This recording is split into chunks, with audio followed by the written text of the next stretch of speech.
Hello, hello mga kapips. Ayan, ito na po yung kabuuan ng ating video nung ako ay nagpa-haircut.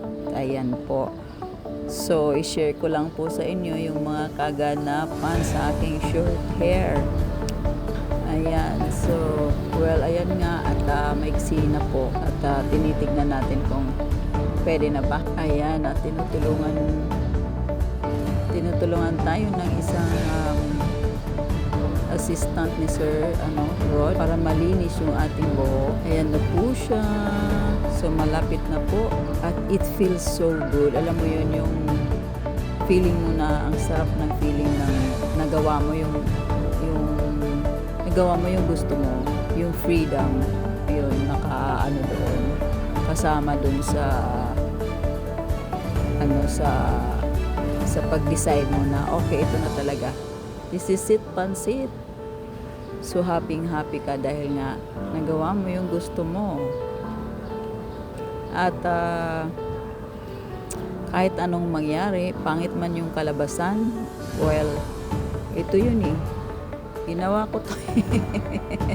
So, I have to face the consequences kung pangit. Ayan, so happy naman ako sa kinalabasan.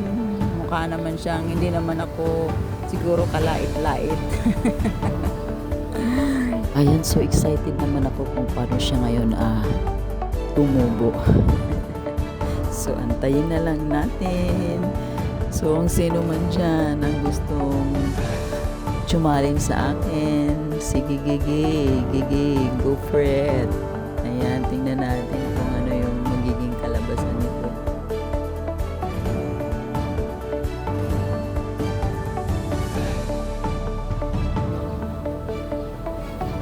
So yan, na-feel ko yung ang sarap ng feeling, no? Yung ginawa mo yon, tapos yung outcome is parang okay naman siya. As in like more than okay naman yung kinalabasan. Siyempre hindi lahat ng ma-appreciate ka dahil ganito yung looks mo, pero I feel so good. So yun yung importante, no? Hindi awkward. Yan.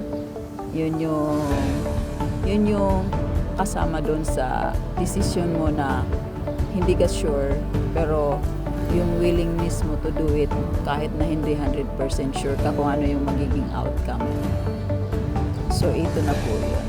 Diba? Napakasaya ko dahil ginawa ko to.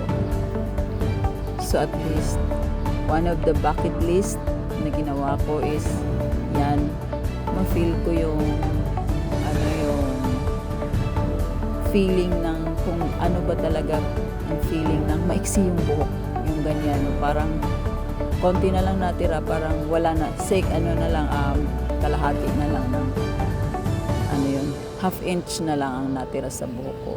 Parang hindi nga half inch, is like mas maiksi pa dyan. So ayan po, at marami pong salamat sa inyong panunood at sa pagtsatsaga dito sa aking content.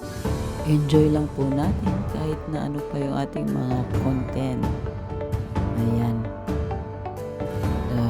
Hindi natin alam kung ano yung magiging kaaya-aya para kay Meta. So, good luck everyone. This is Tita Wills. Marami pong salamat sa inyong panonood. Bye!